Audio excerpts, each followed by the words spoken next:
No!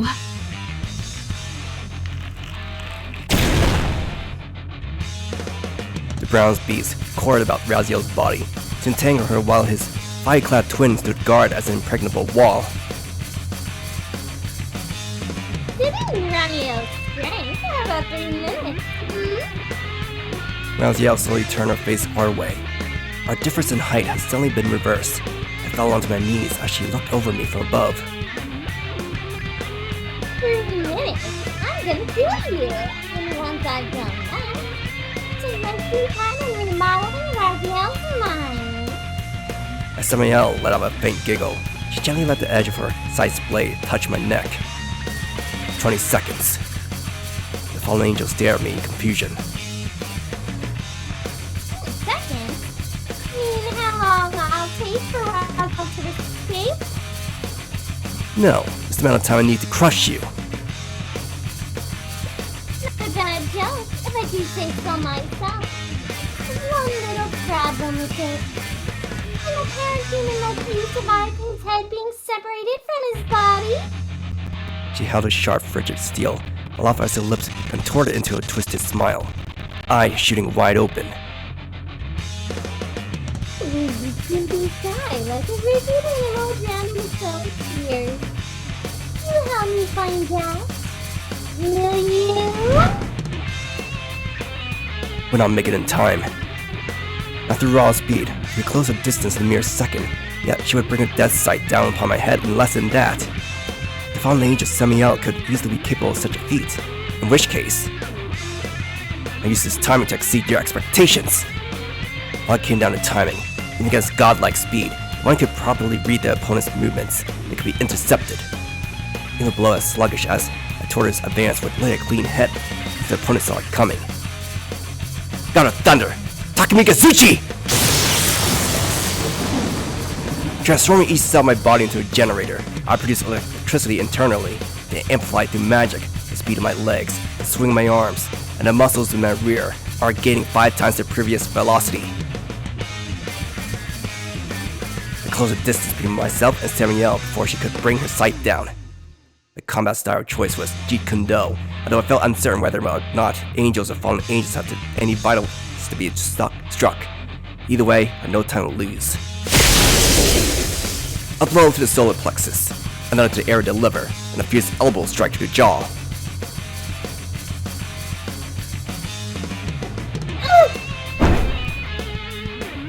Samael's body took disguise. I jumped after on top of it, delivering a kick to her throat, sent her plummeting back to the ground. A terrible crunch signaled the ravaged state of her neck bones. I did not hesitate. If she appeared a frail young girl on the outside, Samael was, without a doubt, a fallen angel who had lived for several millennia. In fact, a blow like mine would hardly be enough to kill her. It was enough to make her black out, thus creating an opening for us. Setsuna! The opening was more than enough. I fell alongside Raziel, leaving the unconscious Samael in the middle of the market floor, and only rotten fish to keep her company.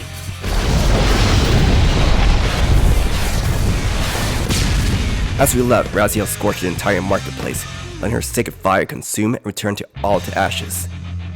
Not so careless as to simply leave things like that, the boat waited in the vicinity of the market, expecting Samael to flee. We waited for what seemed like an eternity, yet she's not coming. I certainly waited enough for me to be able to say that.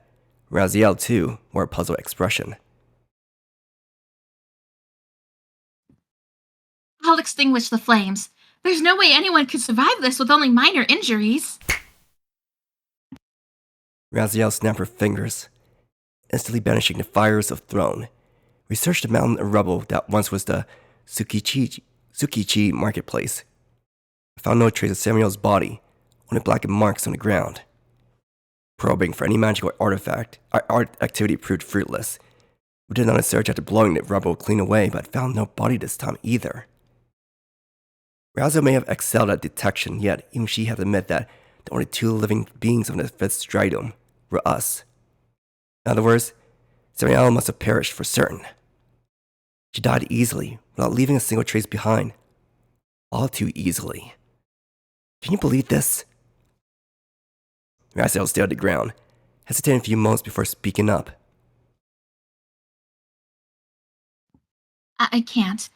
Samael was the very incarnation of the serpent, undying and unaging. Naturally, I wasn't certain if she still retained her abilities here in Tokyo Babel, but... But she's nowhere to be found. Exactly. She's nowhere on the stratum. On the other hand, I wouldn't be surprised to find out she survived. I agree. Samael would never perish for something of this caliber. Yet a magical search returned no results, and no more reason to linger here. We left the marketplace behind, intent on finding the gates leading to the 6th stratum. Let's go then. Raziel, still seemingly uncertain of the facts, continued to gaze listlessly at the ruined market. Once it tapped on his shoulder, she gave me a curt nod. We both took to the skies.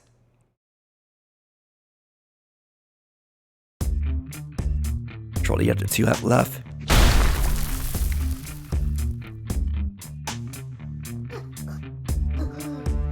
Samael came crawling out from below a mountain of dirt, her skin immaculate white with only a few smudges of dirt tainting it. She hardly looked like someone had just been in a severe fire. She stood as an incarnation of a crimson serpent, a mortal fallen angel able to control all snakes at will. She would perish to no attack. In that case, I could imagine remain undetected. Although Samael was immortal, she could time and again approach a state extremely close to death. She would become a corpse, begin rotting away if she so desired. Similarly, she could suppress both her magic and heartbeat. She was perpetually at death's door, yet never once did she cross over to the other side. Samael cast her gaze skyward, observing the canvas with vacant eyes. After a few moments, she gave her own cheeks a hearty slap with both palms, then began to take in her surroundings with a hint of puzzlement. What's I gonna do again? The flames or the ferocity of battle could have been the cause. Either way, Samael's memories were vague at best. She could more or less remember her own name, abilities, and goals to a certain extent. As to what she was supposed to do right now, trying to figure that out left her at a complete loss. Let me think. What was it again? Am I drawing a complete blank? How much of an idiot am I? Samael gave her cheeks yet another slap. Nearby, another girl observed the fallen angel, and the pity reflected in her eyes. Liney.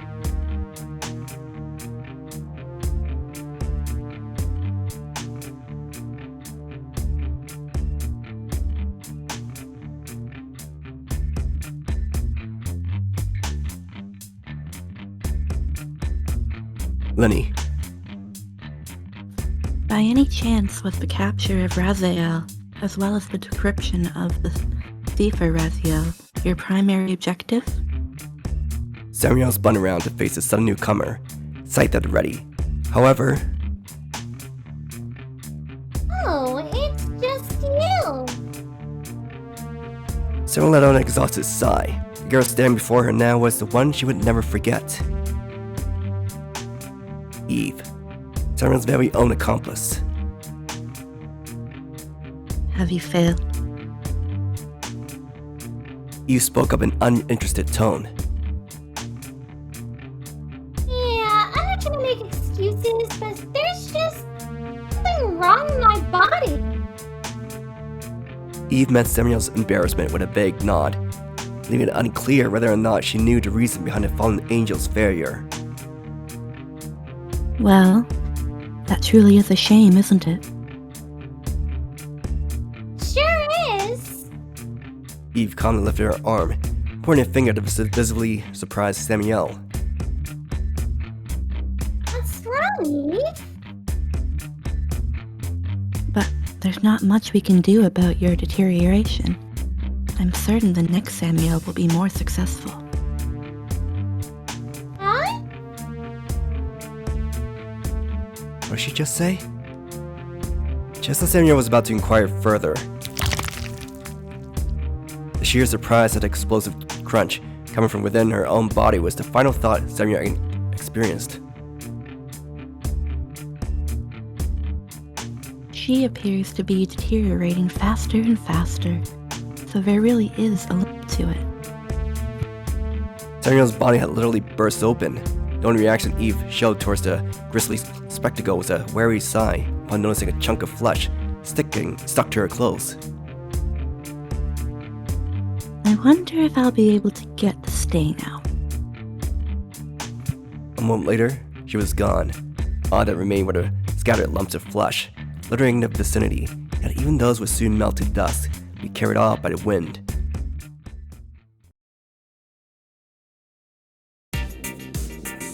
As we stepped into the Hamarikyu Gardens, we were greeted by a vividly yellow field of grapes. This was where we found the entrance to the 6th stratum. They famously show up in Yamamura Bucho's poetry. I doubt he wrote about this place, though. A dazzling field of golden rape flowers bloomed full before our very own eyes. Samuel's corruption must not have reached this place. Its beauty moved even me to emotion. Yellow flowers swayed gently in the light breeze, giving no indication of carnage that unfolded nearby just a short while ago. In the middle of that field, in sharp contrast to the scenery around it, stood the door we'd been looking for. A brief glimpse made it seem like an average wooden door painted white, yet a more careful inspection revealed a vast flow of magical energy emanating from within. We had reached the entrance to the 6th stratum. The field around us brimmed with life and beauty, not entirely unlike a certain young girl I've met in Pandora. Some flowers would have been a more fitting match for her personality, though. For some reason, Raziel was staring daggers my way. Either way, we need to press onwards to the 6th stratum. We connected both keys to Raziel's tablet to get a data update. Data acquisition for the 6th stratum complete. Shall we keep going like this? I no longer hesitated. If Raziel wished to go, I would follow by her side, guarding her every step. Making sure I survived, too. Yeah, let's go. Onwards, then, to the 6th stratum, to the book town of Kanda. The moment we opened the gate and stepped in, we were greeted by insanity itself. I felt my mind overpowered by a tremendous force, trampled down by an avalanche of memories and feelings transformed to data. These were not my own feelings or memories, but those of another, birthed by someone completely unrelated to me. I screamed at the top of my lungs as my neurons worked at inhuman speeds, to the point where I imagined it could explode at any second. The blank region I previously isolated in my mind found itself filled to the brim in mere seconds due to the overwhelming volume of information, images, sounds, and feelings entering it all at once. Feelings such as regret. Regret over one's own powerlessness. Regret over its remaining celebrate for a lifetime. Feelings such as joy. A surge of overwhelming joy as one indulges in acts deemed taboo by the world. Feelings such as happiness. Shedding taboo, letting desire drive one's actions with no shackling dignity, no intruding rationality, only instinct. We strive for happiness, devoid of taboo, of burdens, of responsibility, with only desire as king. Enough. Quiet down. The voices rang like a swarm of flies, completely jamming my vision and hearing alike. My mind found itself assaulted by a vibrant cacophony of ecstatic joy. I longed to destroy, to violate, to ravage all. Setsuna! Despite her seemingly grave condition, Raziel still possessed enough willpower to reach out to me. An angel's mind must have been far more resilient than a mere human's. Dizziness took hold of me, as my nausea and anguish amplified with each passing second. I felt as if someone had cut an incision into my skull, only driving needles deep into my exposed brain tissue, a sensation of absolute terror, far transcending mere pain. Ah! As my mental capacities had completely shut down from the sheer intensity of the pain, I did the only thing I was still capable of, screaming at the top of my lungs. The pain made me yearn for death, otherwise still wanting to live. I wished to be released. I longed, from the bottom of my very soul, to see an end to this pain, to be liberated from this torment, but that alone was the ultimate taboo. Being liberated, yearning for joy, longing desperately for happiness. All those were sins most grave, which is why I long to be free from the shackles. Setsuna! Her voice rejuvenated my weary mind like a pleasantly chilly winter breeze. I want her to call my name more. Setsuna! Snap out of it! Setsuna! She embraced me, her body trembling with fear.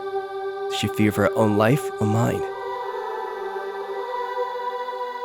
I touched my own lips, found them curling upwards. I must have been smiling, even in agony. A moment later, the indescribable torrent departed, leaving me a broken, trembling mess. Still felt the lingering echo of his crippling anguish. I fell, groaning to my knees. What in the world was that? Mental contamination. Raziel whispered the answer into my ears. Despite being terrible shape herself, Danger still had the strength to stand on her own 2 feet, unlike me. This thing? Its intensity far surpassed the hallucinations I experienced so far. It felt almost akin to having a wild beast run amok within my very soul.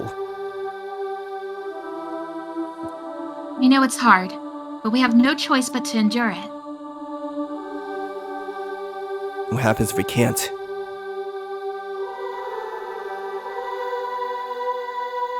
I knew the answer, all too well. Would it end up just like Kuro Miyako and Abiel on the quest to reject all? Or perhaps like a maddened Uriel, lording over this 3rd stratum? I knew but one thing for certain. If this goes on for too long, I won't be able to withstand it. That was the simple truth of the matter, which is why I wasn't particularly terrified either. That experience just now was powerful enough that no amount of training would help prepare me for it.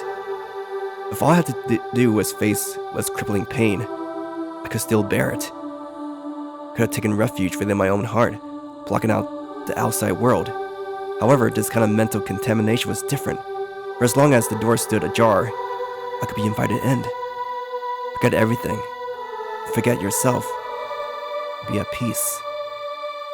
Its temptation resounded in my head again and again and again without end. If I had leapt inside that door, all my pain would have vanished. I knew that for a fact, but I would also have succumbed to madness. I dreaded that outcome. I dreaded the fact that I could have buckled beneath that pressure. I dreaded to become another Kuro Miyako, another Uriel. Raziel went on, her tone somewhat distant and cold. In that case, you ought to stay here, Setsuna. Adam might very well come to your aid. We keep going, Raziel? Yes, my book is on that stratum, and I will not let madness claim me until I have it in my hands. Raziel's gaze burned with determination. I'm going too. In that case, I have no choice but to continue my pilgrimage. No sacrifice would be too great to protect her. Raziel looked at me, a hint of sadness in her eyes. She might wish for me to stay behind. I ended up expanding the blank space I created in my mind back when I was 3rd stratum to its absolute limits. To do that, I discarded all unnecessary memories. Thankfully, it had only been a few years since I was born. However, the act of casting away memories still pained me like a knife to the heart. I took the memory of my birth, the joyful cheers of all of those who were present, let it fade into oblivion. Pulled up the memory of the first meal I had ever taken and banished it for good. They were all treasured memories, yet utterly unimportant in the grand scheme of things. I need to focus on the here and now. My heart bled with every memory lost, but I managed to endure it. In the end, I managed to expand a blank region in my mind to a point where I could take in all destructive madness of this place. To accomplish it, I had just erased over 80% of my past. I remember about 2 things: that I killed over 10 billion people, and a woman called Tendu Naru was my mother. That's more than enough for me. Raziel eyeballed me with a difficult expression. Curious if I had regretted any of it. I had no more regrets. To me, the only important thing right now was Raziel's self. As such, I was content with my actions.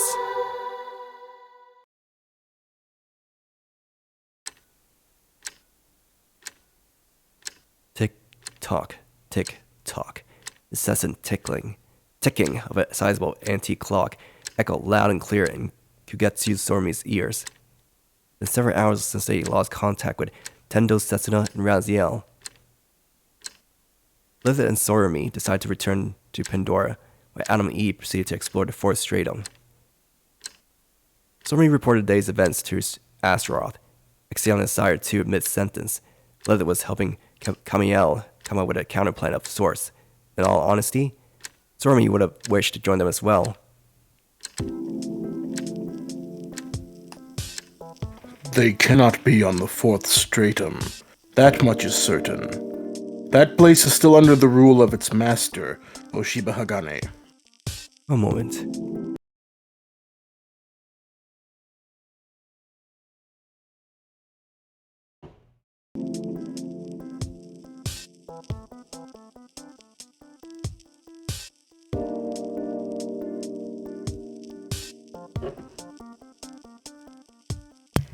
In other words, they must be on the 5th, the 6th, or even the 7th stratum, right?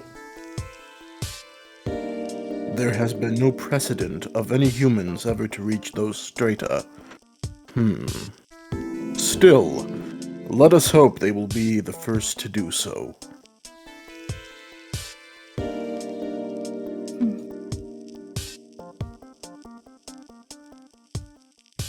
You know what, James, you narrate.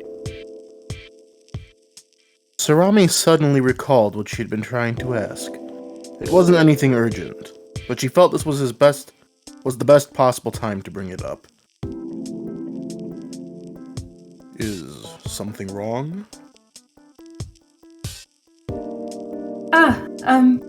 See, I don't know the details, but apparently a group of people attacked Pandora in the past, right? I'm assuming you mean Beelzebub, Sandalphon, and the Count of Saint Germain, correct? In which case, they were angels and demons, not people. I mean, if they walk on two legs, we might as well call them people, no? In any case, I'm not especially well versed in the topic of demons, but You should rectify that in the future. well, I totally will. Anyway, so Beelzebub is pretty famous, right? Yes. Second only to Lucifer, I would say. And Sandalphon was fairly powerful too, right? He was the Angel of Fire and a leader of troops. In terms of rank, he stood near Michael. As for the individual prowess in battle, he surpassed even Camiel. And the Count of Saint Germain? He's said to have been immortal and unaging, I think? A true rarity, that man. And a psychic of considerable power.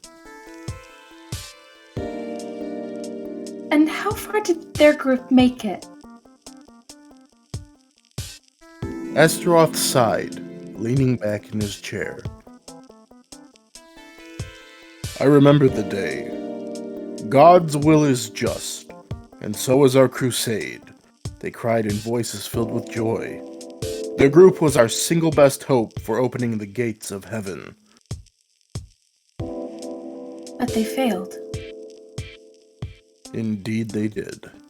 And we couldn't determine when and how it happened, or even figure out who defeated them.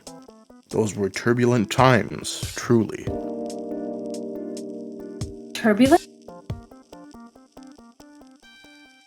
Why would a pilgrimage fail? Why would the pilgrims' minds be claimed by madness during their journey? And most of all, how would one explain the appearance of humans who devoured angels and demons to gain their powers? couldn't come up with any sort of answer? No. To this day, it eludes us. All we know for certain is that the intensity of mental contamination amplifies farther one makes it on their pilgrimage. So the cause? They all speak of hearing a certain song, a divine chorus filling their ears. Oh, Sorami had just remembered something. Back then, she could have sworn she had heard a beautiful singing voice. Astaroth loudly snapped his fingers, startling Sorami. There is someone who wants to prevent us from reaching heaven. At the time, we speculated that someone to be Samael.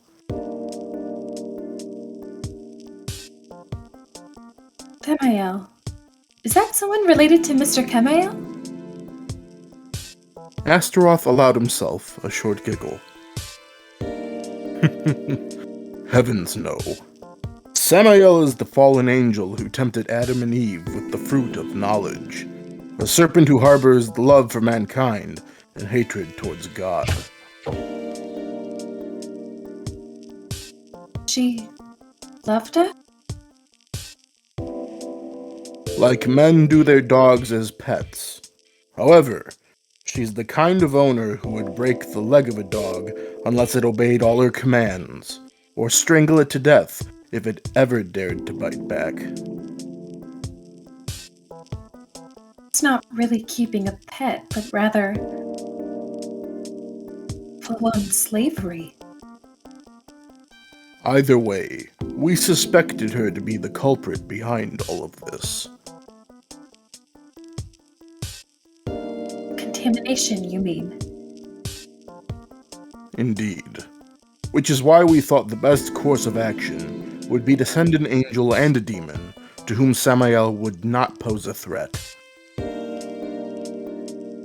Such as Beelzebub and Sandalphon. Both far surpassed Samael, whose primary trade lay in temptation. Even here in Tokyo Babel, where one's raison d'etre proved essential in battle, Beelzebub and Sandalphon held an overwhelming advantage. Which is precisely why no one expected someone of Samael's caliber to prove to be an obstacle at all. Allow me to answer your previous question then. Many a master came to strike down Beelzebub's team, yet none succeeded.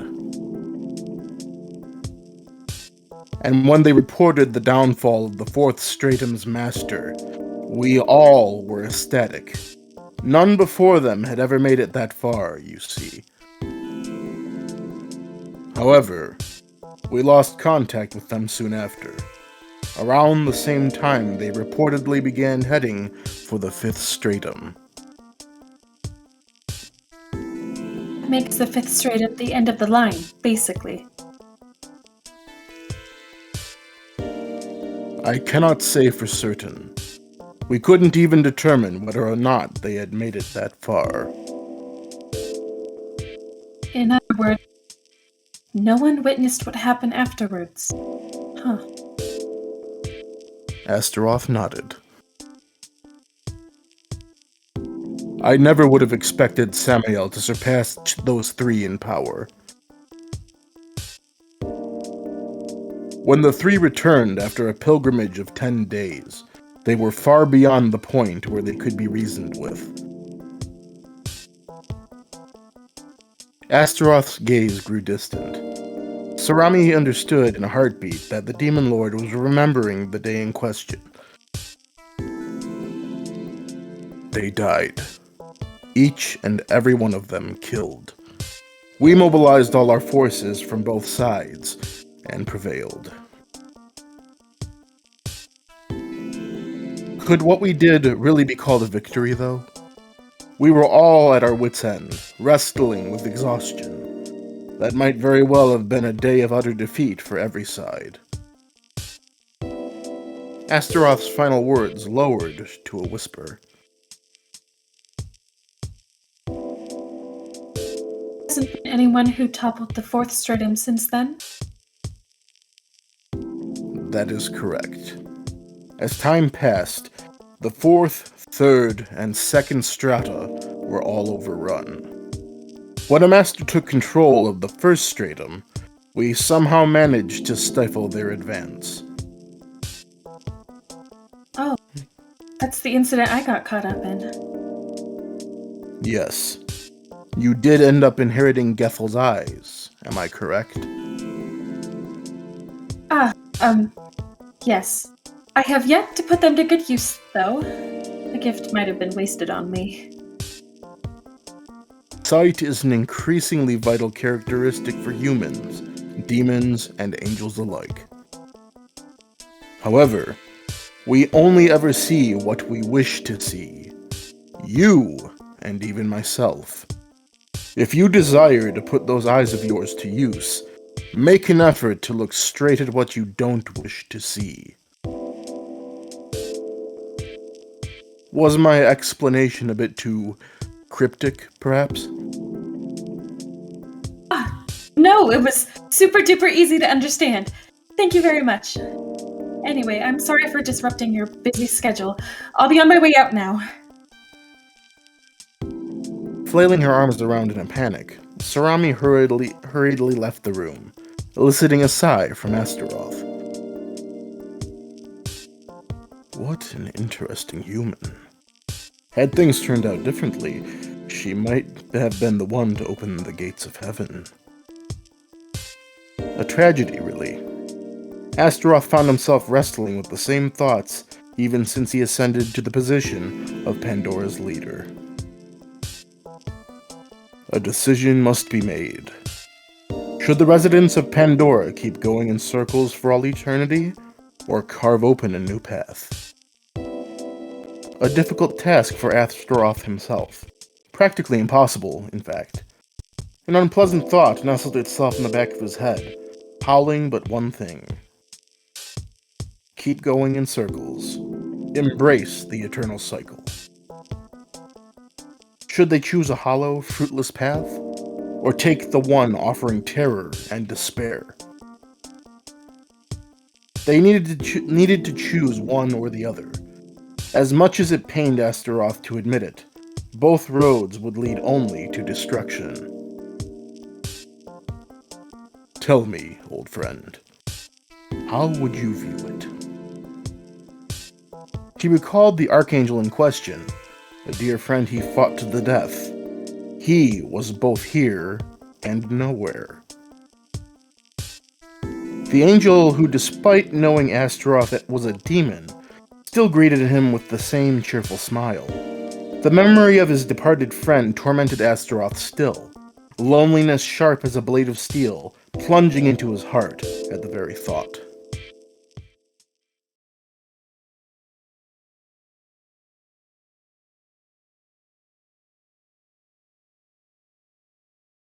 Christina.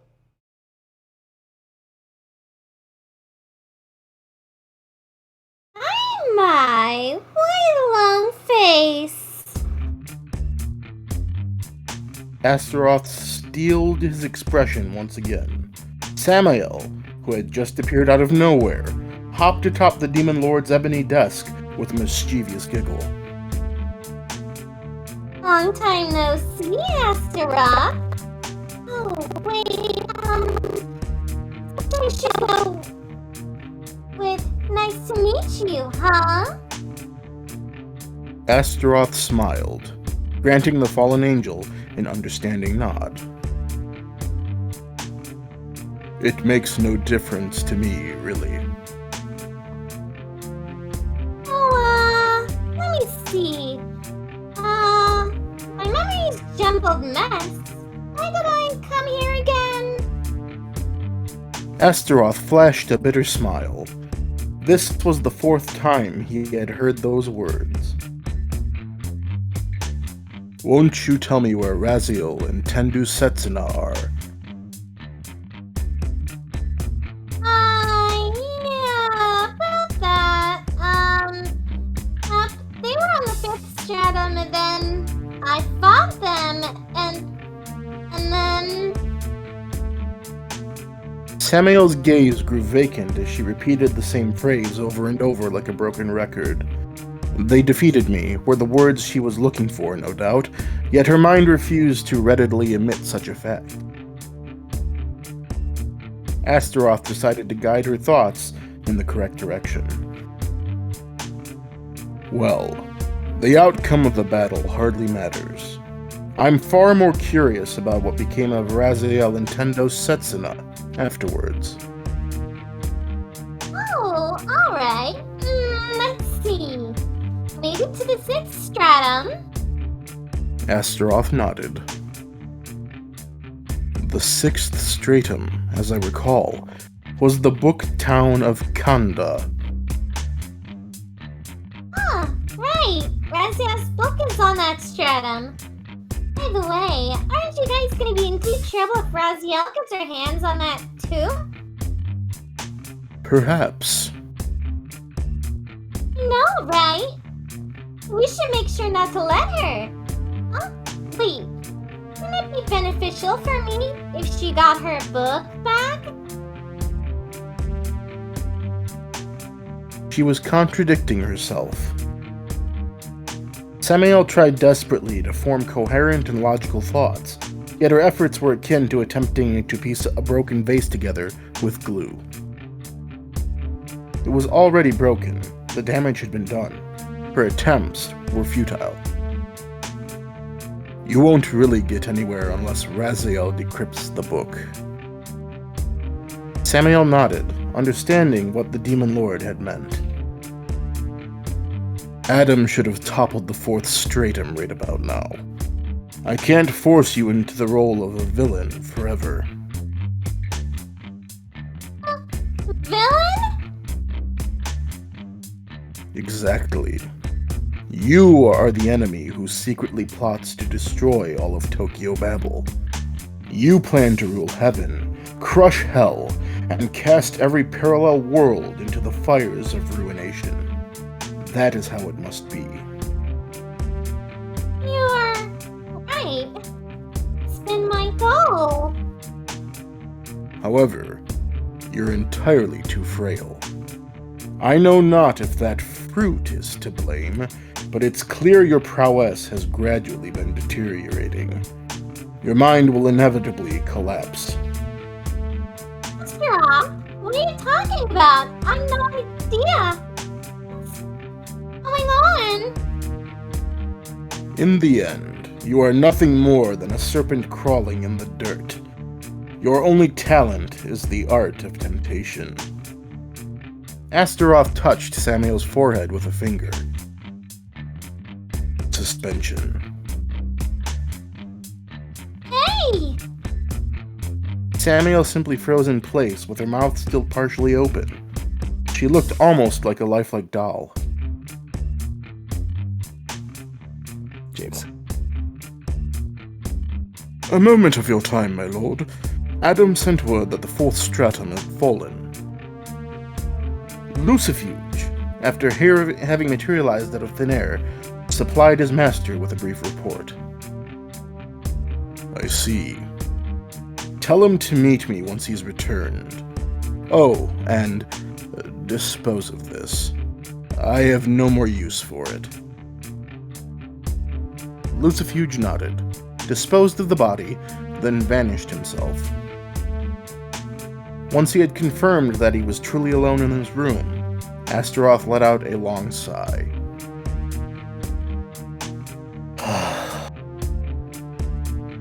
To slay God and claim dominion over all the universe.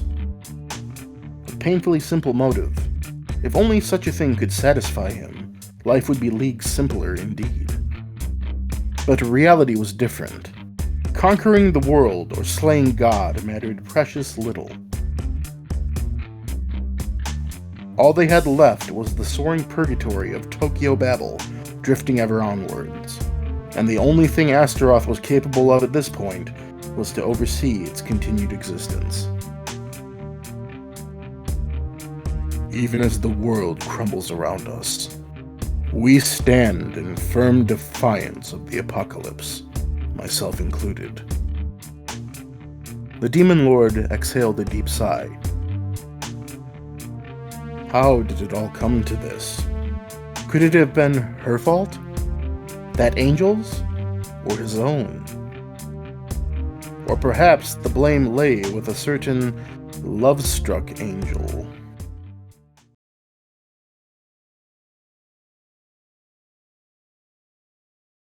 Crap. Maybe it's Lucifuge? Lucifuge? So you want me to do Lucifuge's voice? I think. Okay. Astaroth, I leave everyone in your hands. The time of bickering between angels and demons is at an end. We might have failed to save everything, but there are still things left in this world worth protecting. I cannot say I comprehend your emotions. Okay, this is probably not Lucifuge. Yeah. Well, go for it, I guess. Wait, no, an angel.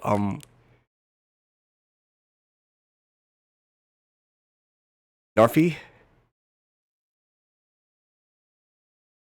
I cannot say I comprehend your emotions. I am an angel. I can't comprehend your ways even if I wish to.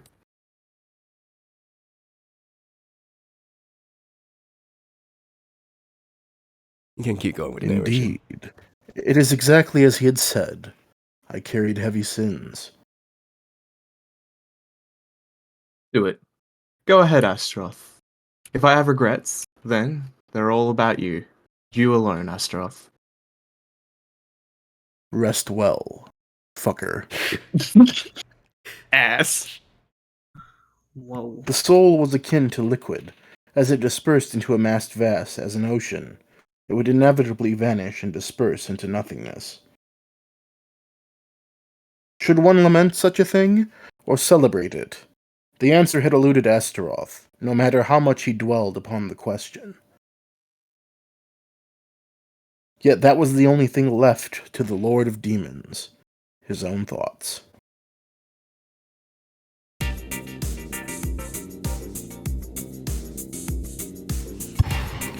Adam has made steady progress, toppling the third and fourth layers. Only 3 remain.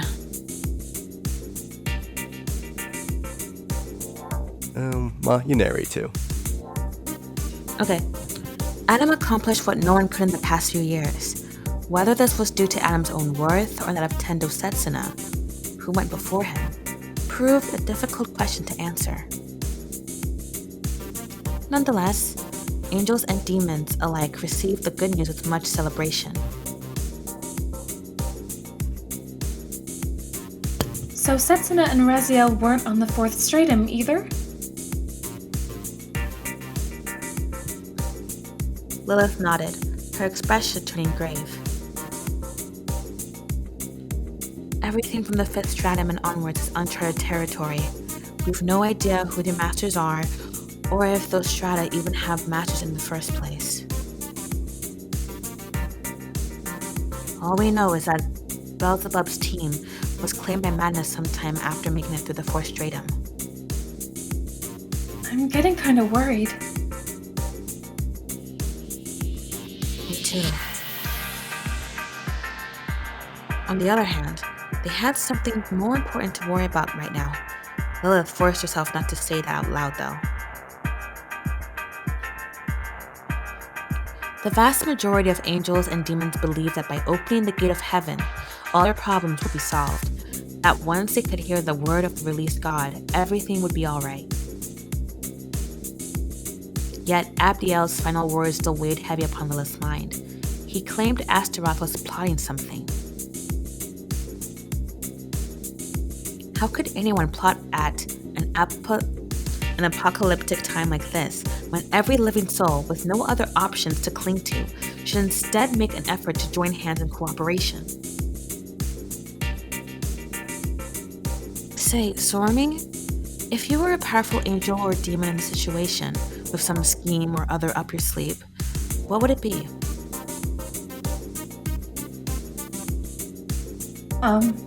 Well, if there are no pilgrimages, the gates of heaven will remain closed, and that's bad news for both angels and demons, right?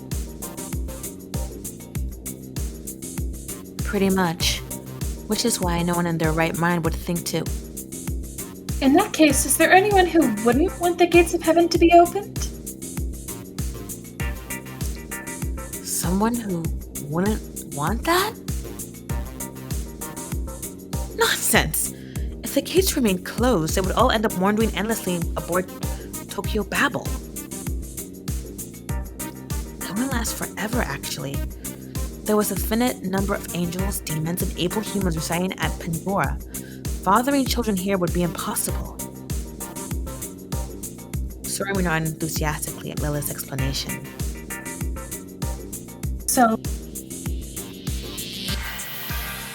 if I'm a powerful angel or demon, maybe I'd want to get rid of whoever was above me in the food chain.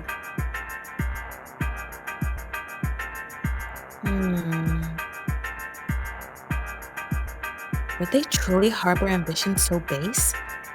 Lilith couldn't outright deny it. There's one thing that would definitely cross my mind if I were an angel or demon.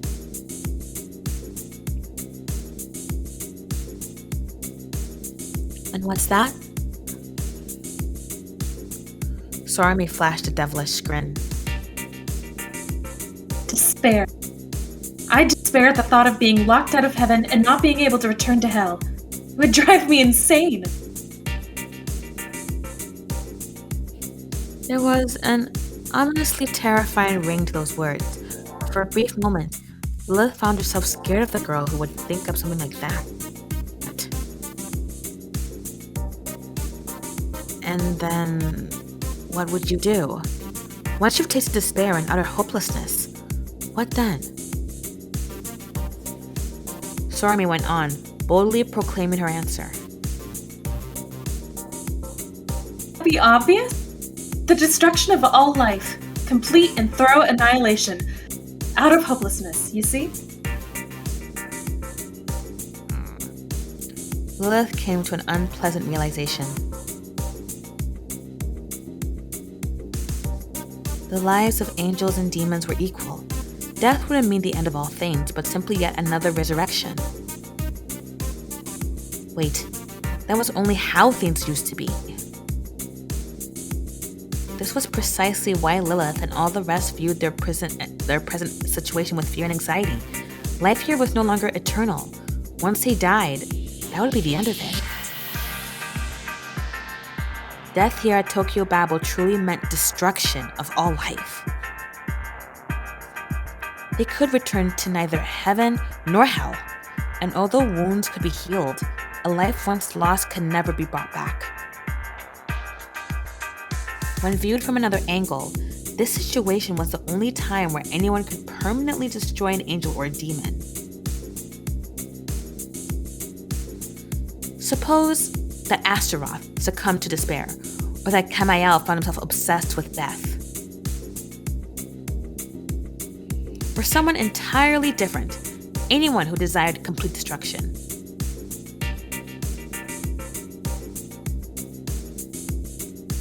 You're really something else, Sorami. Well, I'm just glad to have been of assistance, ma'am.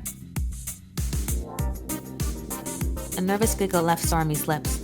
Lilith, meanwhile, found herself overcome by a mixture of genuine relief, as well as determination to find out who they could truly trust around here.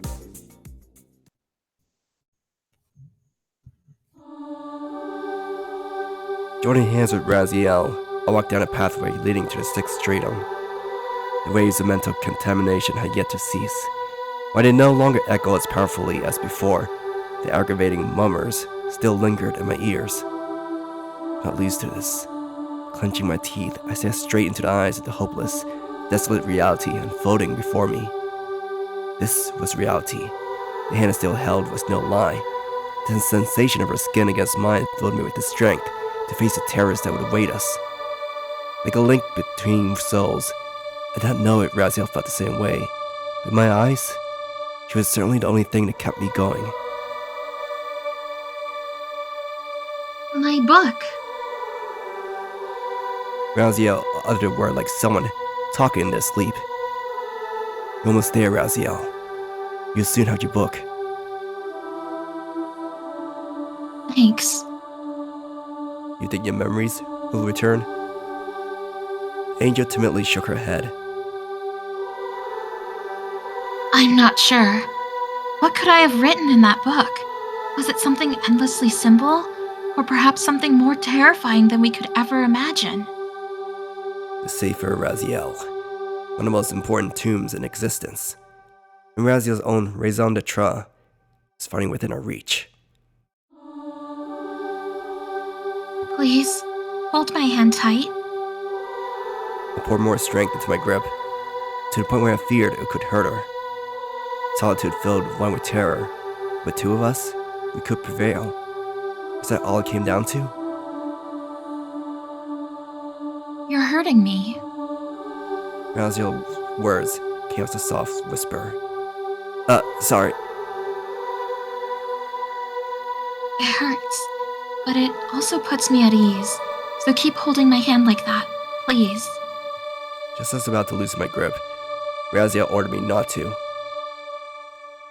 To look into my eyes, her smile warm and reassuring, her gaze replete with genuine trust.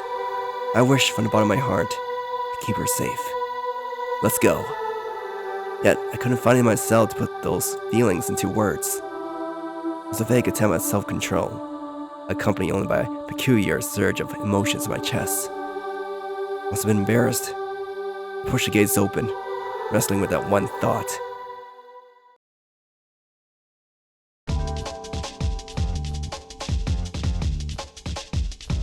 Booktown Konda, a place with an outstanding selection of volumes for all genres and eras, a town of books and paper, a district that was found home to myriad emotions, countless histories, and a wealth of information that now fallen victim to divine flames of God.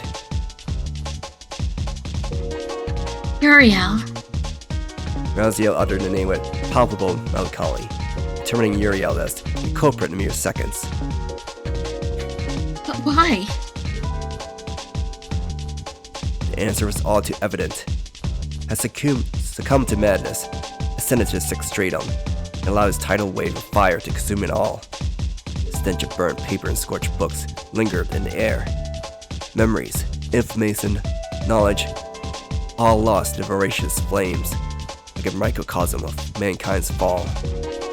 Raziel surveyed a nearby area, searching for a book while I kept close behind, never once letting go of her hand. Uriel was nowhere to be seen. He either remained at third stratum or took off to another place, wherever that might be. Perhaps he was on his way back here. Whatever the case might have been, I wish to find Raziel's book as soon as possible. Raziel, any ideas where your book might be? I'm assuming it's not been lost through the flames. No. Not even the flame of God could No, not even the flame of God could destroy its pages. At least I think so. See. Either way, let's continue our search. Even the third stratum had warmed up my body, which could have been the reason why the heat here did not end up bothering me. Yes, let's keep going. Together. Splitting out could have made our search more efficient. None of us even considered doing that. Simply did not wish to be separated from her in the midst of this hellish chaos. We kept to the middle of the road as the low rumble of the burning city filled the air around us, complete extinction of all that once was. Just like in the third stratum, merely inhaling the hot air could scald one's throat. The flames never let up, its victims never reaching a state of carbonation. As long as Uriel still drew breath, it would continue to burn. Only one word could describe the horrors before us. Hell. A short while spent walking, we finally arrived at the outskirts of the book town. It's about an ordinary building, at least in terms of outward appearance. Under our circumstances, though the ordinary itself was the anomaly. For instance, why was this building not on fire? Even stranger than that was the fact of how it towered above us right in the middle of the road. Raziel cast a long look at the building. Then out a sigh after trying at the entrance. It's in this building? Raziel shook her head. My instincts were seemingly of no use here. It's not that the book is in this building, but rather... She went on, her surprise unmistakable in her tone. This building itself has become my book. Raziel's hands emitted a sharp light, blinding my vision. At the same time, I felt the release of a tremendous amount of magical energy. The building turned to data, while the data itself transformed to paper. Finally understood what Raziel meant.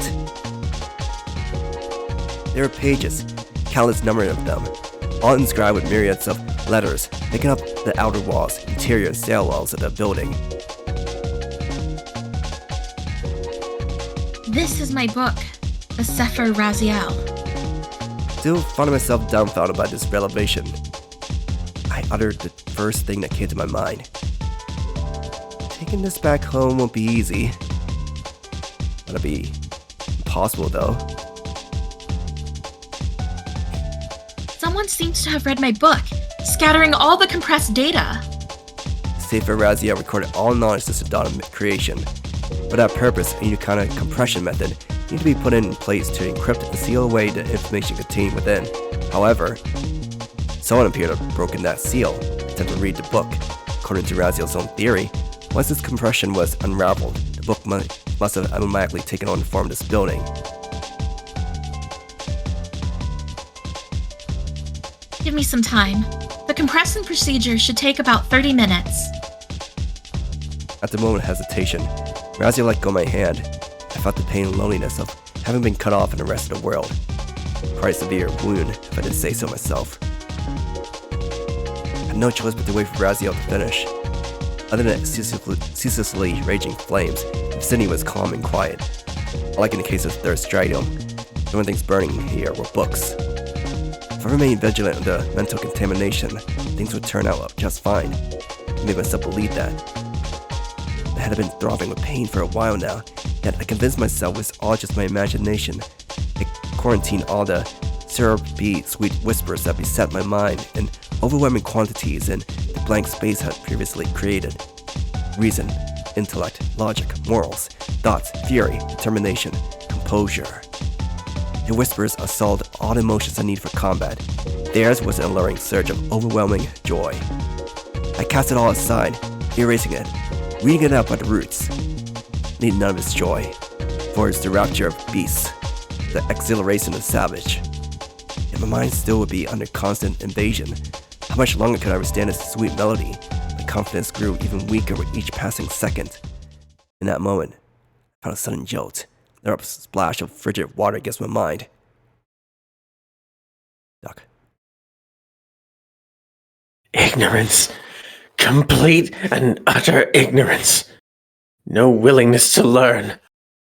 His voice was the cause. I sensed a peculiar whisper trickle into my ears.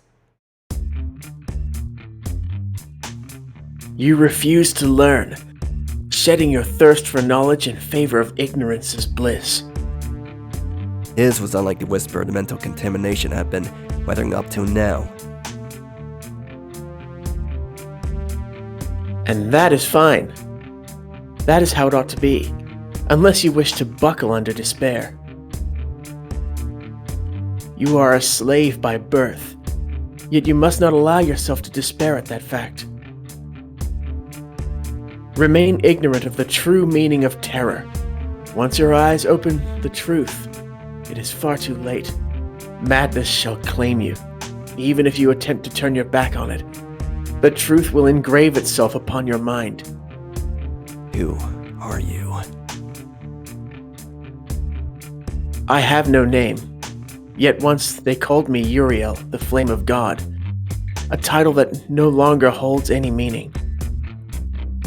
Where are you now? Uriel's tone remained calm and collected. Here. I'm right here. I am the manifestation of the rationality that Uriel had cast aside upon reading the Sefer Raziel. His rationality? Call it conscience if you will. Lost the moment it's discarded. However, the other me cast aside not only reason, but his personality and memories as well. As such, I managed to construct a makeshift soul. I possess fragments of Uriel's memories, mind, and personality. Can't you show yourself to me? No. I exist as a soul, capable only of conveying my voice to you. That is how frail I am. What exactly do you wish to tell me?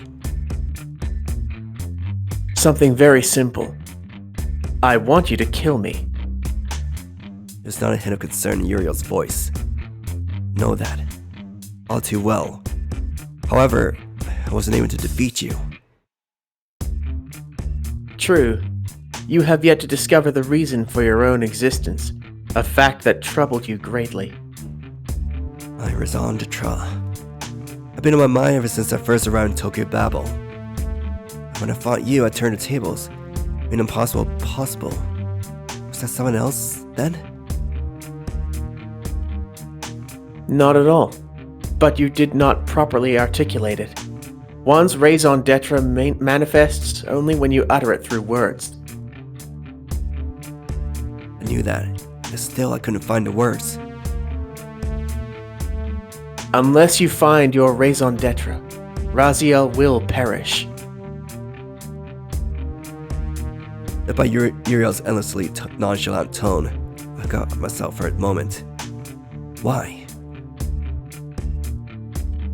In the near future, you will have to come face to face with the reality of what Raziel has done. I'm asking you why. Seemingly hesitant to answer, Uriel's so-called conscience fell into silence.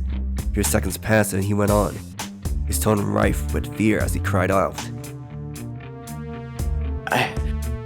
I cannot say. I cannot. I mustn't. The entire reason I cast aside my memories and rationality was because I learned that terrible truth. I have no wish to recall it ever again. What in the world could have made him so desperate, so full of fear? Raziel will soon read her book. She will decrypt its pages and learn the truth. Wait, I still have questions. I do not wish to die, to perish, to be destroyed. But it is too late. Far too late. And the other me will soon be here. Just like that, a whisper that filled my ears died down as the tyrant in question in his entrance from above. His visage in sharp contrast to the sky turned crimson from fire. His smile was that of a lunatic, features contorted and twisted, mad in joy. His terrible cry echoed far and wide in a tone bereft of hatred. Raziel! I've come to kill you! Uriel! Over my dead body. I kicked myself off the ground without a shred of hesitation, leaping towards Uriel as Raziel caught her breath behind me. Out of my way! Uriel brandished the Picati sword, had no doubt acquired it following our previous battle. That's my line. I meant to steal with the blade Raziel lent me, or rather, attempted to do so. Stop! My blade shattered to pieces in an instant, followed by several roundhouse kicks to the side of my head. The attack sent me crashing through the walls of a burned building as the flames scorched my skin, immediately clad my entire body in water magic. Though Uriel's flames evaporated in a mere split second, it kept conjuring out more and more, successfully canceling out the hot air around me. Resulting clouds of steam, on the other hand, obstructed my vision. As I attempted to hastily rise to my feet, I heard Raziel yelling. Raziel! I ran as fast as I could, leaping into the air. In the end, it took me less than 2 seconds to make it to Raziel's side. You truly are a fool to concern yourself with the likes of Tendo Setsuna, Raziel!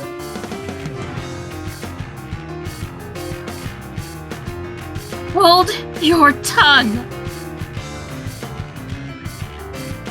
At first I foolishly thought that something protruded from his belly that shouldn't have been there. In reality, it was sort of 7 deadly sins had just been thrust through Raziel's body. Uriel took genuine pleasure in twisting the handle of one wooden doorknob as he bared the blade and the angel.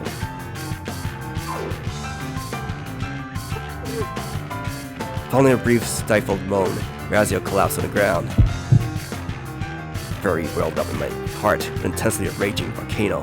My thoughts were a blur. I was unable to tell what I had done, whether I kicked or punched Uriel. I knew but one thing, that I had to get him away from Raziel as soon as humanly possible. Tachikaru wo, no Kakasuchi, Takimikasuchi. I tapped into all 3 powers in succession to launch an attack. Uriel's momentary confusion created enough of an opening, yet there was only so much I could do barehanded. Uriel responded with a strike from the back of his hand, setting me quite a distance away from Raziel. However, I regained my composure, sending my voice to Raziel via telepathy. How's her wound? I think I'll live, but this wound is proving to be quite a hindrance in terms of battle. Worry not, though. I'll catch up. Soon enough. Rest assured, I'll defeat him. Impossible. It's precisely impossible I need to overcome. Raziel, I'd like to stay out of this. I need to face this on my own. As I cut my telepathic link with Raziel, once again stared into the eyes of Uriel, the flame of God. Stop getting in my way! Tendo Setsuna! I respond to Uriel's howl in his tone cool as a winter's night. I refuse. Not letting you lay a finger on Raziel, no matter what. Onion words felt oddly refreshing. I had but a simple, straightforward goal. This battle was one worth risking my life in. Uriel's face contorted in pain. But Raziel, she... Huh? Raziel needs to die! She must perish while still being ignorant to the truth! Why can't you understand? I think I'm going to understand. Keep on dreaming.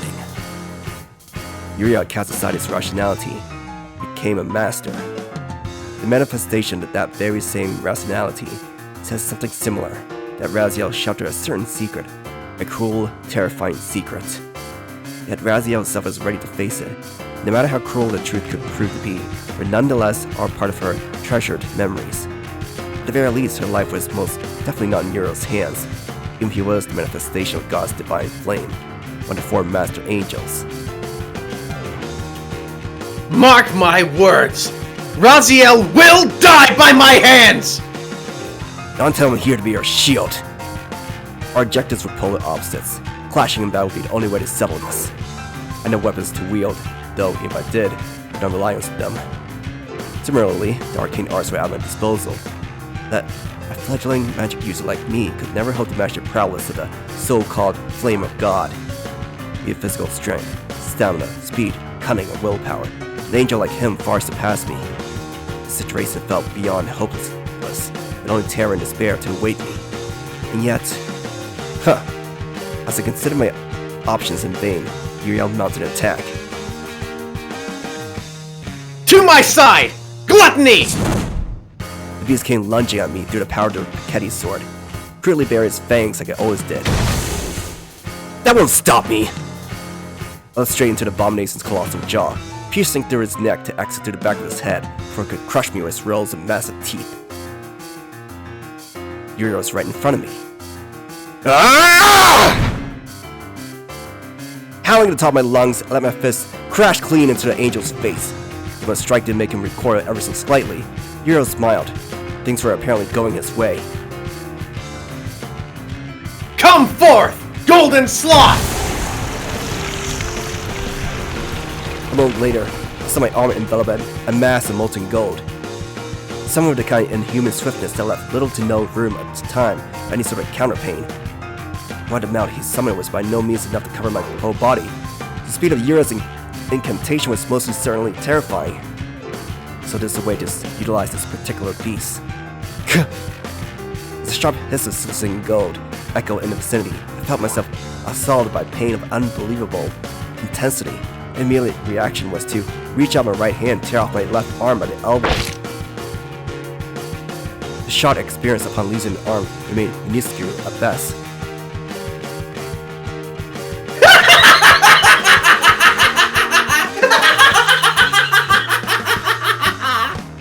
Uriel howled with laughter, his expression the very epitome of complete madness, devoid even the faintest trace of rationality. What next? The question was painfully simple, yet finding an answer to it would prove a difficult task. My situation here was in no way comparable to what I had gone through with Abdiel and Gethel. A raging blizzard to freeze everything solid, or a thunderstorm to blow away the flames and everything else along with them, or perhaps an earthquake that would swallow the entire district whole. I soon abandoned all three options, realizing it would likely end in failure. If I were to measure the amount of magic each of us commanded, the answer would be clear as day. My magical capacity was 100. Uriel's approaching 80,000. Not 8,800. 80,000. Divine punishment! St. Elmo's fire! Sharp pain shot through my body as a whip of fire summoned by Uriel's bit into my flesh. Gah! With my eyes wide open, mind completely paralyzed by pain, forgot to even breathe for a moment. No one withstood 100 lashes from this whip and lived to tell the tale! Tell me, Setsuna, how long do you think you'll last? No ordinary man could endure this level of crippling, otherworldly pain.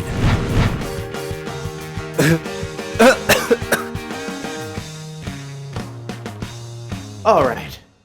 Will you do me a favor and stand down, Tendo Setsuna? Yua's words rang a tone soft and soothing, yet unmistakably belonging to a madman. In the far distance, I could see Raziel lying on the ground. As long as I live. Ah, right. Now I remember.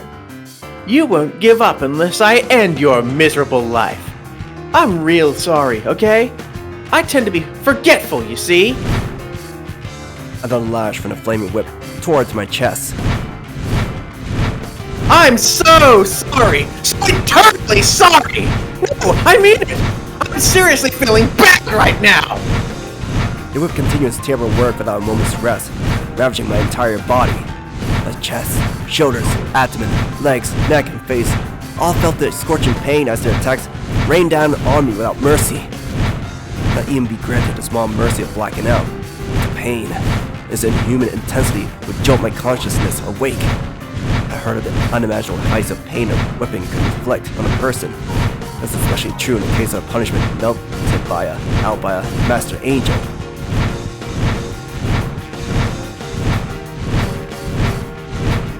This is punishment! Divine punishment against a wretched sinner! Punishment! Punishment! Punishment! As Uriel continued his work in a lunatic frenzy, his expression contorted to a complex blend of fear and ecstasy. However, he seemed entirely too preoccupied with punishing me, to the point of losing himself in a trance of sorts. In the hands of a mortal, his whip was said to be swift enough to transcend the speed of sound as it came crashing down on my body. I successfully read its movements, and grabbed the end of it in my left hand.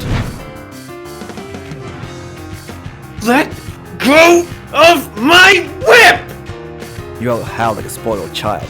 The fire whip scorched my skin as the stench of burning flesh filled my nostrils. Mustering all my strength, I pulled the whip away, and charged at the now unbalanced Uriel.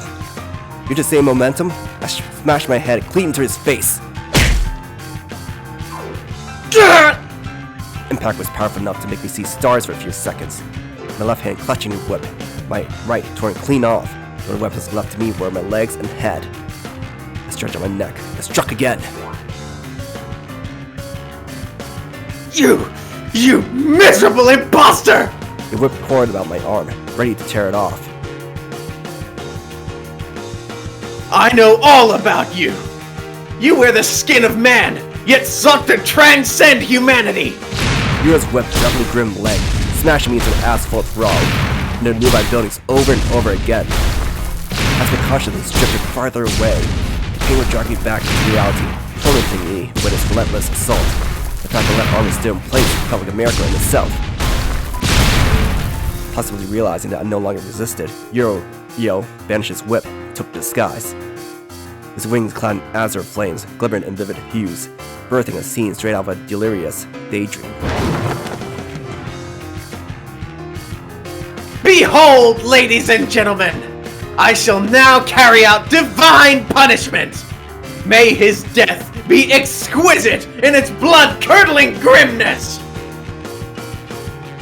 Tendo Setsuna, Yaldabaoth, the false god! I will pulverize your very soul and grind it to dust! I could not defeat him. The realization came swift and sure. I looked upon the skies and saw it blotted out by the shiver of Uriel, the man and angel. I could do his writhe in agony. Drop all weapons and arm. My teetered on the brink of collapse, my strength all but spent. Uriel was unbelievably powerful. The simple fact had finally begun to sink in.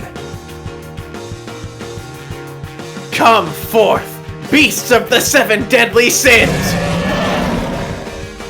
Beasts of gluttony. The molten gold of sloth. The azure flames of wrath. Decayed chains of envy. The silver line of pride. The mirror night of lust. Finally, the chimera of greed. I'll first kill you, then Raziel. Afterwards, the whole world will burn! The Sefer Raziel, the entirety of Pandora, all will succumb to divine fire! All seven beasts embodiments of deadly sins came lunge at me at the same time, displaying power far surpassing what Getho or I could each carve forth. Uriel's magical capacity was simply that vast and expansive. This next attack would end my life. No question about it. Pain gradually subsided as a sudden feeling of drowsiness washed over me. My senses slowly but surely ceased to function, heart and soul yielding to that ceaseless chorus. I found myself at the jaws of death, both mentally and physically. Would die, perish, cease to be. At the same time, however, death would bring release from suffering. The obvious truth lingered in my mind and wore me down. The battles, the struggle to protect others, life itself had worn me down. Now why no when I surrendered that burden? Time again I felt myself ready to yield to that temptation. This time, I suddenly make that step. Exactly made me weather that storm. Why did I continue to cling so desperately to life? I was a sinner. The contemptibility soaked deep into my very soul. So why would I need to keep living? I see. The realization came as a bolt of blinding light. So that was the reason. I was a sinner, a wretched criminal who should have been denied life. And still I lived. My veins pumped blood, my lungs drank air, aching for oxygen. I wielded steel, my howl echoed in the skies as I fought to destroy my foes. This was not yet the end. Far from it. As the seven beasts of each deadly sin closing on me, I took the introspection, leveling a myriad questions at myself. Who was I? Tendo Setsuna, a mortal man. Before that, someone who aspired to be God. Could I emerge victorious here? I needed to. See through to his core. Uriel once held the following words.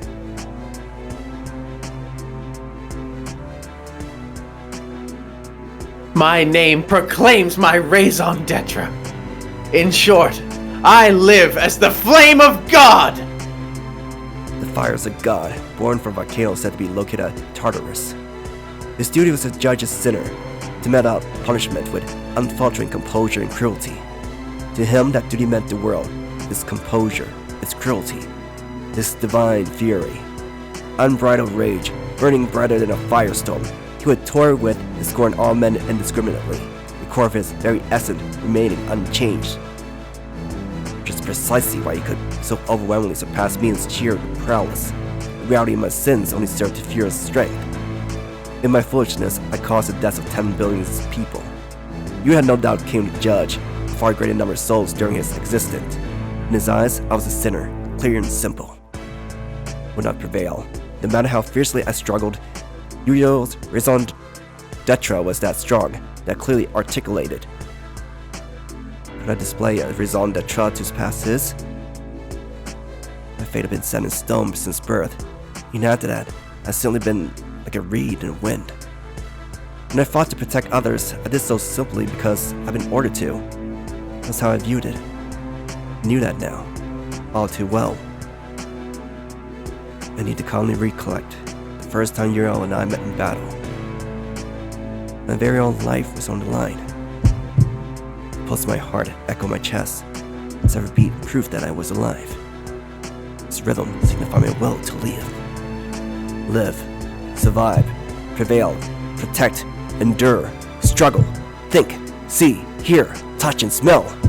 Life in its unmatched complexity required a myriad of actions to be maintained. And so, I, and countless other people, would nurture a wish in our hearts, a desire to see someone capable of overthrowing all adversity. Someone to face the jaws of despair and emerge victorious. Someone to turn the cruel tides of fate. Despite knowing no such being existed, realizing we yearned for the impossible, still we desired to see that wish fulfilled. At times it manifested itself through the might of God. Unfortunately, no such creators existed here. If it did, God would be enemy to us. After all, here I was, taking up arms against one of the Lord's angels. There is no God, no Messiah to save us. The words rang almost as if spoken by someone from my home world. 10 billion rejected the existence of God, yet found themselves yearning for his salvation.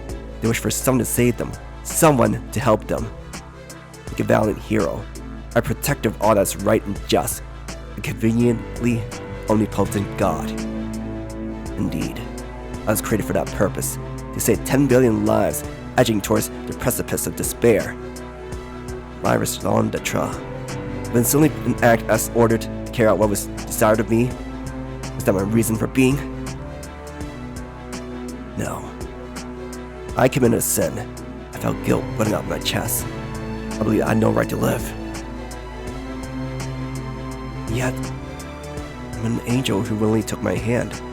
An angel who, despite her occasional coldness, nurtured a loving heart. An angel who felt at peace as she held my hand. It was all for her sake. If I perish here, Uriel would swiftly kill Raziel just the same. To prevent that cruel fate, I need to survive, no matter what. Survive and prevail. Exactly did I require in order to accomplish that? To prevail, to emerge victorious, to reign as the sole victor. Visualize what you need for victory. Draw a conclusion. Bring it forth from the depth of your mind in less than a second. What I needed, what I truly needed, was to first rise on my own 2 feet. Grasping the asphalt with my left hand, I pulled myself erect once more. After picking up Gluttony, the largest of 7 beasts, I grabbed the abomination by the nose. It sent it flying. What? The other 6 ended up being mowed down by Gluttony's colossal body. I finally managed to gain a momentary advantage, and I let it slip through my fingers. I pricked the right arm at loss, clumsily yet with great force reattaching it, without even bothering to sedate myself. Endure all my pain. Once my arm had been fully rejuvenated, I held it up before my eyes. Tendo Setsuna. Proclaim your reason for being. Let the world tremble to echo of your raison d'etre. The world turns to the cogs of an intricate mechanism. I first need to utter the words. My raison d'etre will clash with the world, evading it, permeating it, each syllable like a poem chanted, and then it was summoned the exact being I needed. There is no God. I shall not revere him. I shall not pray to him. I shall not believe in him. I shall not crave his blessing. Next, I need to make my proclamation, mustering willpower to declare my mind liberated and detached from God's dominion. What in the... I felt the whole of my body brimming with magic, forces that once elusive now flowing freely at my command. My magical capacity was a mere 100, Uriel's a vast 80,000. Yet, men need a god to believe in. They need someone to revere. They need someone to save them. So I... Stop it! Enough! I'm begging you! Stop! Whatever this is! I'll end you! I'll end you right this instant! He brandished his steel, but was far too late. I shall create God to give birth to something powerful enough to turn the tide in the face of overwhelming odds. In order to surpass our adversity through devastating power, I shall create God. I shall mold him into being. That is my raison d'etre. Tendo Setsuna, reason for being. I summon you, Universal Machine, Guardian Spirit of Time! With all the magic of muster at my disposal, I opened the gates. At that moment, the world itself came to a halt. Time stop! Me and the man Uriel found himself at a loss for words when faced with the proclamation that no sane man dare utter in the presence of the flame of God. Nero clenched his teeth in rage, instinct ordering him to meet my words with righteous fury.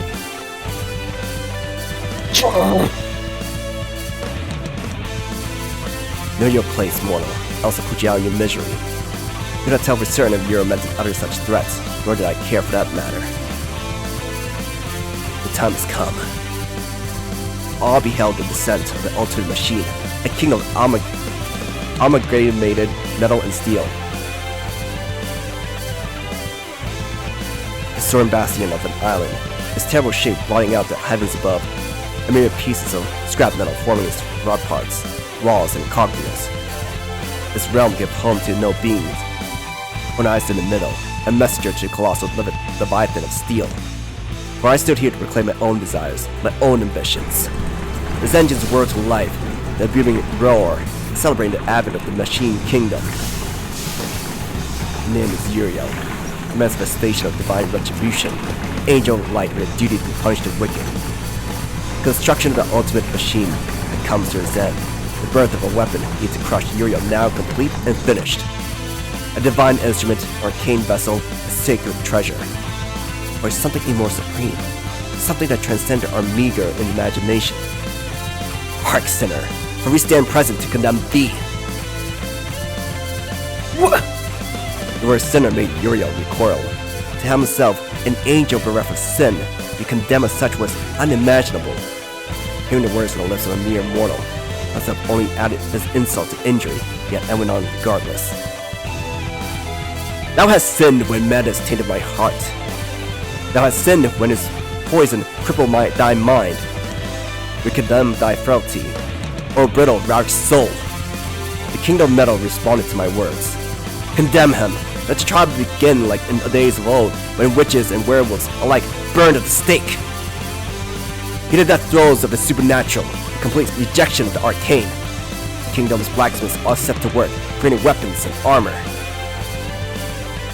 Gravel of judgment and retribution! A mere cargo of gravel, yet in reality, the handle itself is 10 meters long, its tip boasting an otherworldly shape akin to a colossus' foot. One terrible swing sent the 7 beasts back to the void it emerged from. Power befitting a sacred treasure, the divine instrument is something unique, freshly created, a weapon birthed for the sole purpose of defeating Uriel. Uriel, find your miserable creature worthy of pity, meaning believe your actions have been inevitable. How dare you!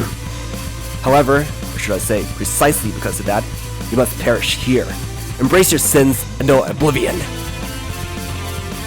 Uriel once again summoned his tremendous door bolt, forge of steel.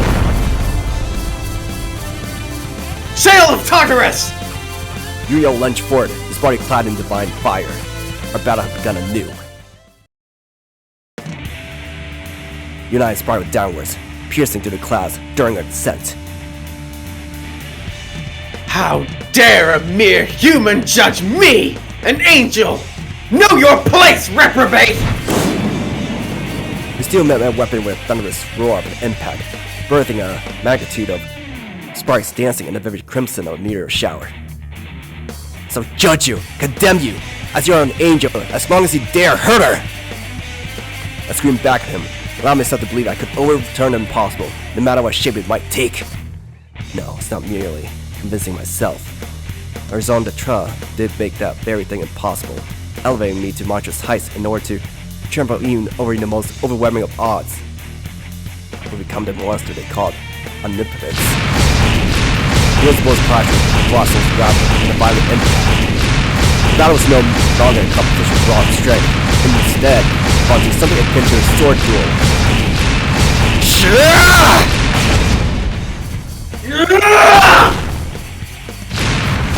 My war cry filled me with confidence, further amplifying the speed of every action I took. Exchanged blows again and again in the air, fighting to each other in awesome displays of inhuman prowess and skill. Building up, then I fell victim to violent shockwaves of my ongoing struggle. Uriel's bolt with my hammer stirred a series of gales, voracious enough to devastate the cityscape. Any ordinary human caught in the blast would have perished in a heartbeat. In that case, I swung the ground with a wide arc, like a golfer with a stick, propelling a mixture of rubble and dust into the air. Uriel had lost sight of me.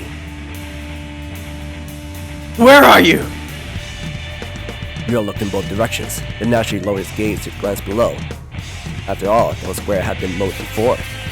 However, I approached Uriel from above, hiding behind a veil of dust and debris. Using this to my advantage, I lunged at him from an elevated position. Found you! Just as Uriel was about to prepare a counterattack at the spot of me, my colossal growl smashed into his head. Impact sent the angel, once dominating the skies like a bright star, spiraling downwards in a blaze of fire, almost like a meteor. You son of a bitch! Uriel climbed out from beneath a heap of rubble, leaping back up at me with an expression of twisted but unbridled rage. I mean in the sky, where he stood on the ground. That situation itself made the angel positively livid. Don't look down at me! Don't stare down at me from above!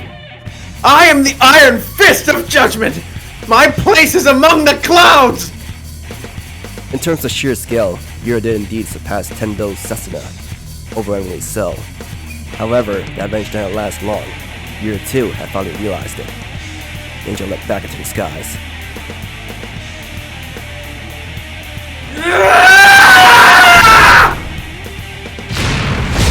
We swung up our respective weapons, both in gravel met in the middle.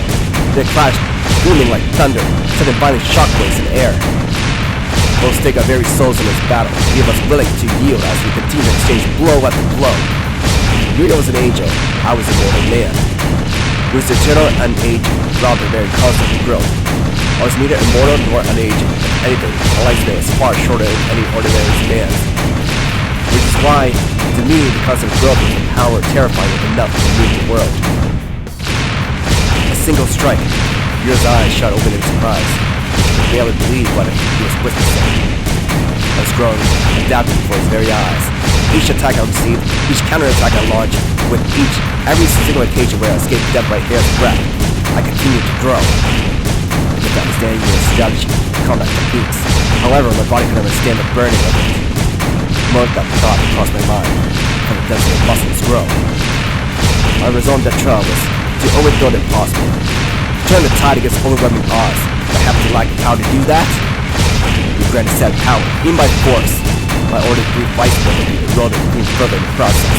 Yet my mind focused not on a distant tomorrow, but here and now. I sent my hammer in a horizontal arc, utilizing momentum to swing it in a full circle, finally clash it into Uriel's liver.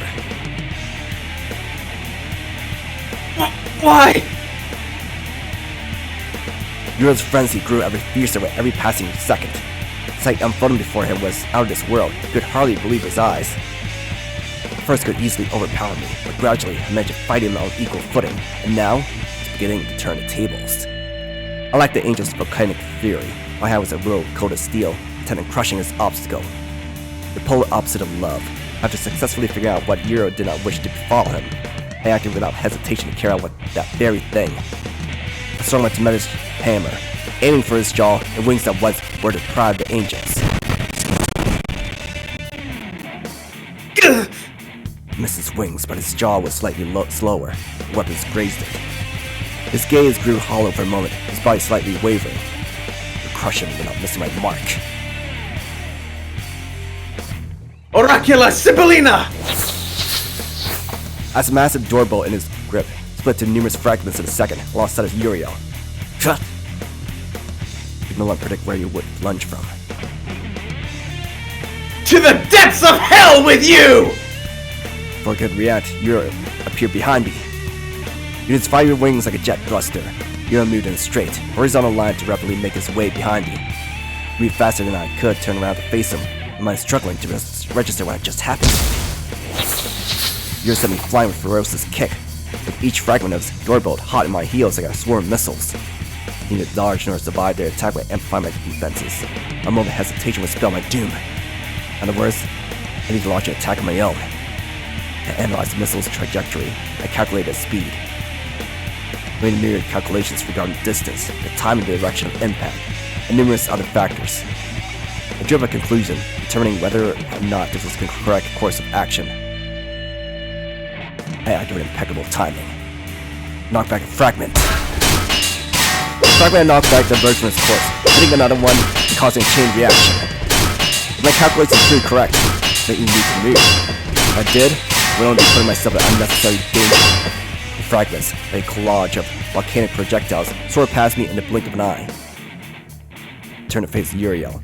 The angel watched in silent astonishment as his projectiles plummeted to the ground below. How? How did you do that? I held my gravel, ignoring his question. He'd be aiming for his right hand, constantly clouded in flames. This part of Uriel's body was a vulnerability surpassing even his heart. Fire, water, earth, and air. In the name of the feathered serpent, I chasten thee! In order to defeat Uriel, I call upon the name of another world's god. Each world's word fervent with sorcery that further amplified the speed of my swings. Go on, Tendo Setsuna. Let the world quake in terror to come into steel. The hammer struck, blasting Uriel's right arm, clean off. Uriel's wings flapped powerlessly, finally buckling under pressure, sending the angel plummeting downwards. Wasting no time to chase after in pursuit, Uriel crashed into a rooftop water tank, drenching his entire body. The angel found himself robbed of a body part more vital than his heart, his right arm. What? I lost? Uriel's tone reflected not a shred of despair. Instead, he spoke in a meek tone, his expression that of confusion. I stepped up to the angel, supplying him with the answer. Exactly. He could no longer stand. Your defeat is clear. I can't stand. So, I lost. It took a few moments for realization to finally sink in. When it did, Uriel responded with a faint smile. And on in his own tone. Time has come for you to be liberated. Uriel, the flames you ignited would soon be extinguished. Words of your deed would never reach God. For a short while, Uriel stared blankly at his missing right arm before finally speaking up in a melancholic tone. I see it now. I had long since perished, haven't I? Perhaps. Uriel leveled his gaze with mine, the fire of contempt burning unmistakably in his eyes. Why do you continue to protect Raziel? Because. Not out of duty. Certainly not because I've been ordered to. I merely wish, from the bottom of my heart, to protect her, to keep her safe. The angel who, in order to help mankind, once handed them a book she valued more than her own life. And I couldn't quite put that into words. Uriel chuckled to himself.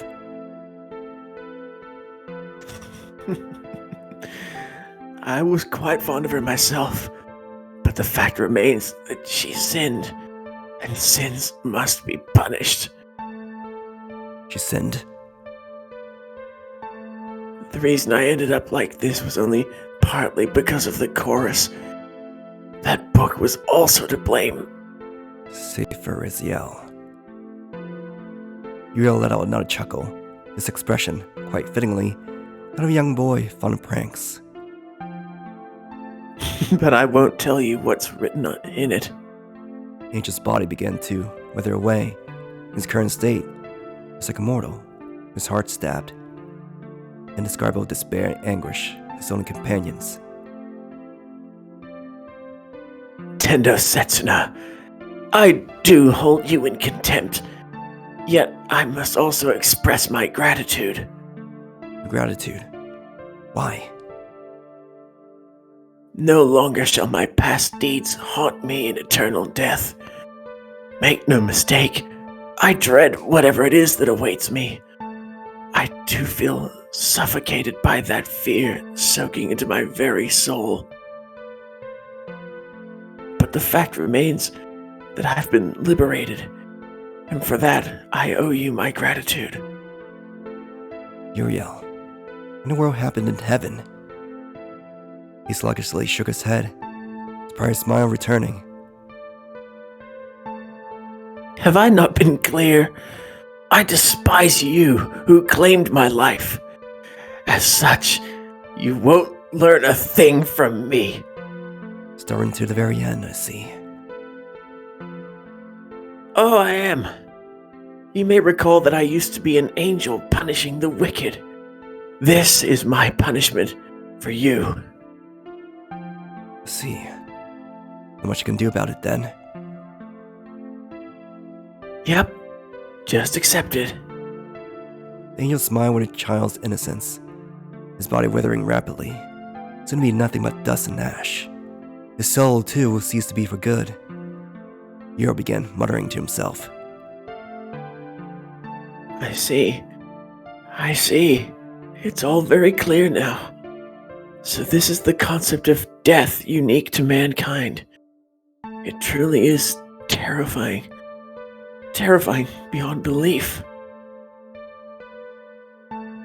At the same time, it fascinates me to no end. To completely vanish and expire.